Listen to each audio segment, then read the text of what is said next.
Baik, Assalamualaikum warahmatullahi wabarakatuh. Alhamdulillahirabbil alamin. Allahumma shalli ala sayyidina Muhammad wa ala ali sayyidina Muhammad. Apa kabarnya anak-anak sekalian? Kelas 4 SD ITR Raihan, semuanya sehat? Ya, Bapak harapkan semuanya sehat walafiat ya. Tak ada yang sakit, tak ada halangan, sehingga nantinya ke depannya ketika kita mengikuti daripada pelajaran dapat menangkap dari apa-apa yang Bapak sampaikan ya anak-anak ya. Nah, bahwa ke depannya kita lanjut daripada pelajaran kita, yakni kita tahu bahwa hari ini adalah tentang mata pelajaran pendidikan agama Islam. Jadi untuk bab yang selanjutnya yakni tentang sholat, tentang bab sholat. Nah, silakan anak-anak keluarkan bukunya, siapkan penanya ya, kemudian memperhatikan daripada apa yang Bapak akan jelaskan. Jangan sampai tidak memperhatikan ya anak-anak ya. Jadi nanti kedepannya bisa paham dengan apa yang Bapak sampaikan. Untuk bab sholat, anak-anak tahu hukum sholat apa? Hukum sholat anak-anak? Ya betul, hukum sholat itu wajib, fardu ain, atau dalam bahasa fikihnya sering kita dengar ya anak-anak ya, fardu ain. Apa itu wajib? Ya, ini sesuatu yang wajib dikerjakan oleh umat muslim wal muslimat, oleh perempuan, oleh laki-laki, khususnya untuk orang Islam. Apabila ditinggalkan, maka apa yang terjadi anak-anak?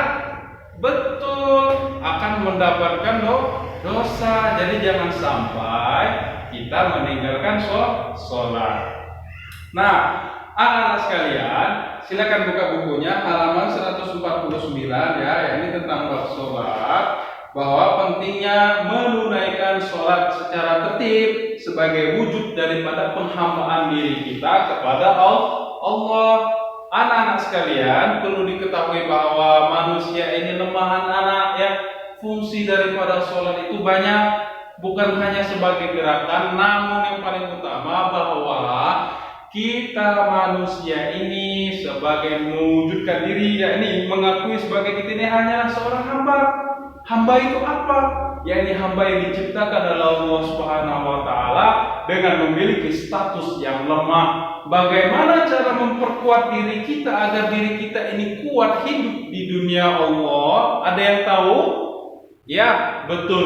Yakni salah satunya yakni adalah dengan cara sholat. Oke, sekarang kita masuk ke bab sholat ya anak-anak ya.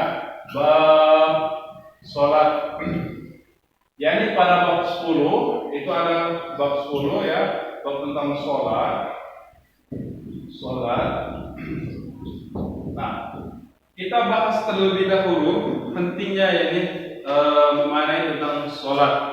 Pada dasarnya pada bab 10 ini yakni ada tentang bab sholat, kemudian tata cara sholat, dan juga ada berpakaian. Namun pada hari ini, pertemuan kali ini kita hanya mengutip daripada tentang bab sholat terlebih dahulu.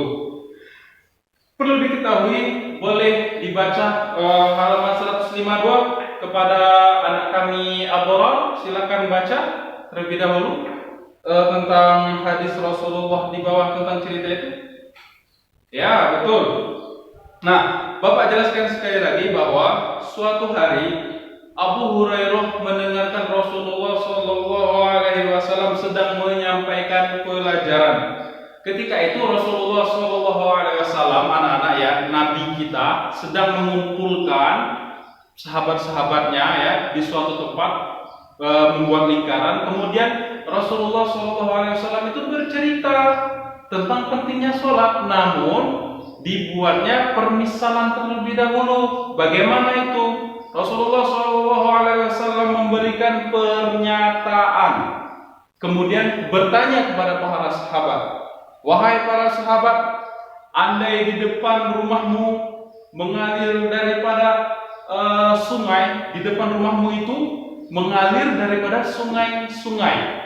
Kemudian Rasulullah SAW bertanya, jika kalian mandi di depan rumahmu itu 5 hari sekali, di depan rumahmu itu 5 hari sekali, maka apa yang akan terjadi? Pasti Kemudian para sahabat menjawab, "Ya Rasulullah, ketika kami akan mandi 5 hari sekali, maka tubuh kami akan bersih. Adakah," kata Rasulullah, "kotoran di dalam tubuh kalian?" Maka para sahabat menjawab, "Tidak ada.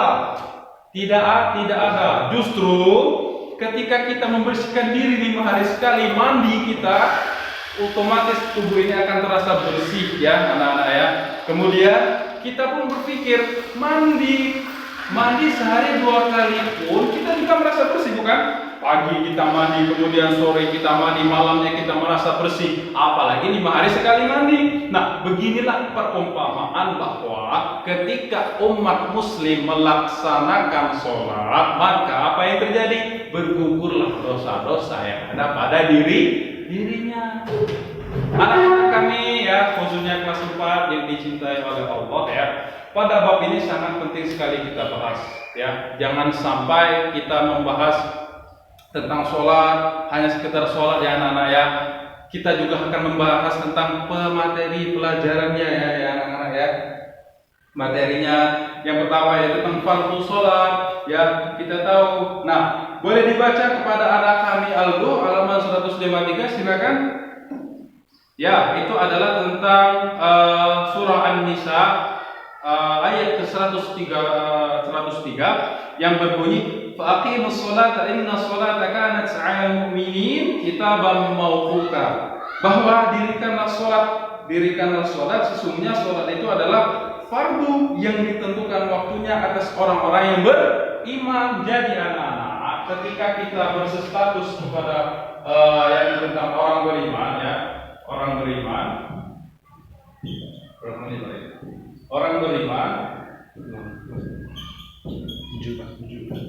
Nah, orang beriman, maka otomatis kita wajib mengerjakan daripada sholat.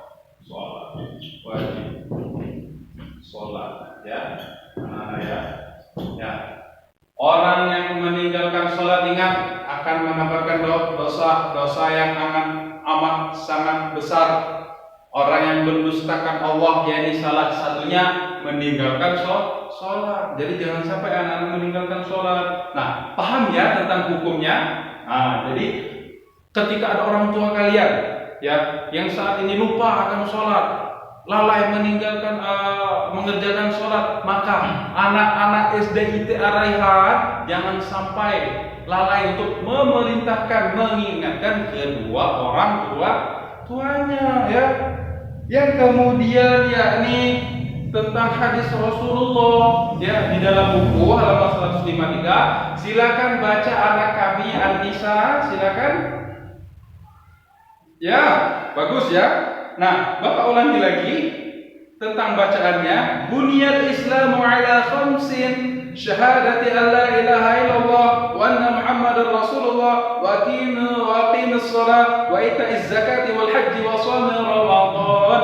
Nah, yang artinya Islam dibangun atas 5 perkara.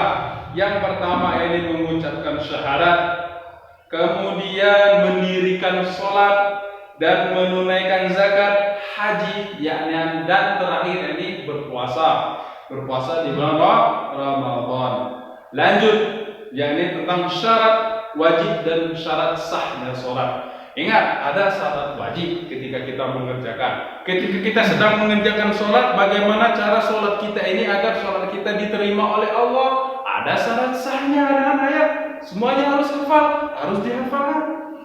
Syarat wajib artinya ketentuan-ketentuan yang membuat seorang mendapatkan kewajiban untuk melaksanakan sholat, yaitu sebagai berikut.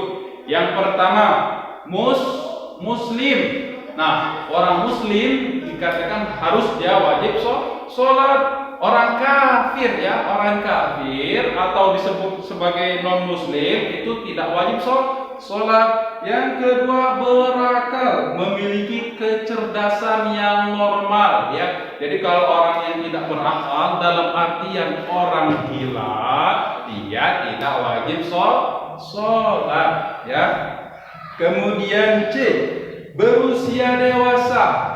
Berusia dewasa ini artinya balik sampai umurnya. Kalau anak laki-laki itu ya maaf ya, ada mani yang keluar, air mani yang keluar pada dirinya.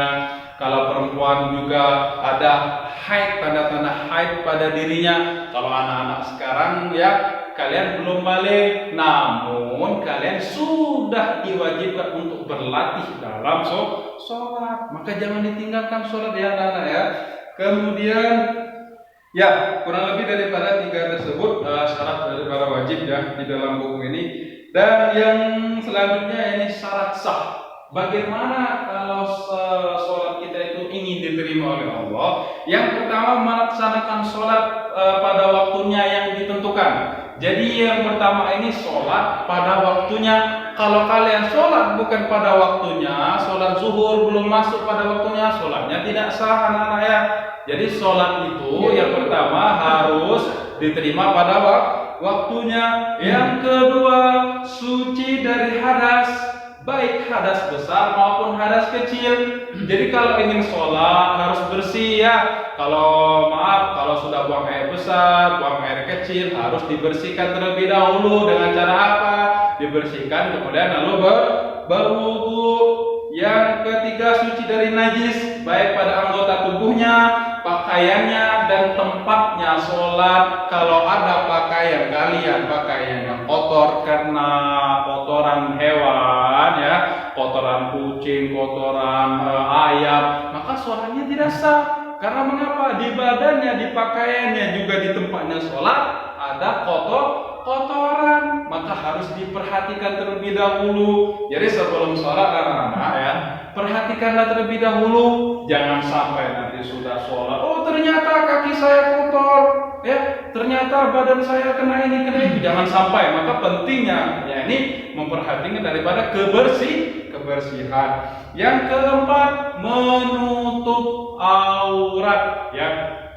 Menutup aurat terlebih dahulu. Jangan sampai aurat laki-laki mana? Aurat laki-laki itu dari pusat sampai ke dengkul, dia harus tertutup. Aurat perempuan dari atas kepala sampai bawah harus tertutup, kecuali daripada wajahnya ya. Wajahnya dia akan apa? Akan sujud nanti tidak boleh ditutup wajahnya. Nah, penting juga menutup aurat. Jangan sampai nanti sholat ternyata terbuka kancing bajunya. Gimana itu ya? Nanti sholatnya tidak sah. Maka penting dulu sebelum sholat berdiri sebentar, melihat daripada pakaiannya ya, melihat daripada bersih tidaknya, tutup atau tidaknya auratnya. Dan yang terakhir yakni menghadap kiblat. Nah, pentingnya ini menghadap kiblat. Yakni ketika kita sholat harus memperhatikan daripada kiblat sholat kita. Jangan sampai kita tak memperhatikan daripada kiblat sholat ya. Itulah pentingnya daripada syarat wajib dan syarat sah sholat. Anak-anak ya, yang dimuliakan oleh Allah Subhanahu wa taala, nah itu ya. Ini daripada bab sholat orang beriman. Insya Allah nanti kita akan sambung lagi ya. Nah, sekarang dari penjelasan Bapak tadi, ada yang ingin ditanyakan? Ya, baik, kalau silakan. Tentang menutup aurat tadi ya. Ya, penting.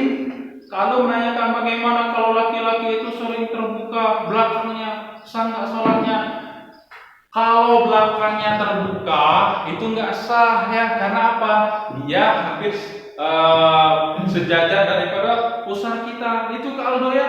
Nah itu. Jadi perhatikan daripada menutup aurat. Baik anak-anak. Daripada penjelasan wajib sholat dan syarat sah sholat tadi, silakan anak-anak ya. Nanti Bapak akan memberikan tugas kepada kalian ya, maka kalian wajib untuk mengisinya ya anak-anak ya. Kemudian itulah tadi penjelasan daripada tentang sholat dan syarat sah sholat. Jangan sampai kita lupa dan jangan sampai kita tidak menjalankan daripada perintah sholat. Baik, terima kasih banyak. Mungkin cukup hari ini ya. Cukup sampai sini pertemuan kita pada hari ini. Mudah-mudahan apa yang Bapak jelaskan paham ya anak-anak ya, dapat diaplikasikan ke depannya. Amin ya rabbal alamin. Mari untuk itu Bapak akhiri terlebih dahulu ya. Sebelum Bapak akhiri, tolong perhatikan dulu kelasnya, dibersihkan terlebih dahulu sebelum kita pulang. Silakan dibersihkan ya. Terima kasih sudah bersih, perhatikan kebersihannya. Baru kita tutup dengan membaca hamdalah. Alhamdulillahirabbil alamin. Bapak akhiri ya anak-anak ya. Jangan lupa tugasnya dikerjakan ya anak-anak ya. Kemudian kita akan membahas lanjut daripada tentang sholat, yakni tata cara sholat ya. Untuk pertama ke depannya tata cara sholat. Bapak akhiri. Wassalamualaikum warahmatullahi wabarakatuh.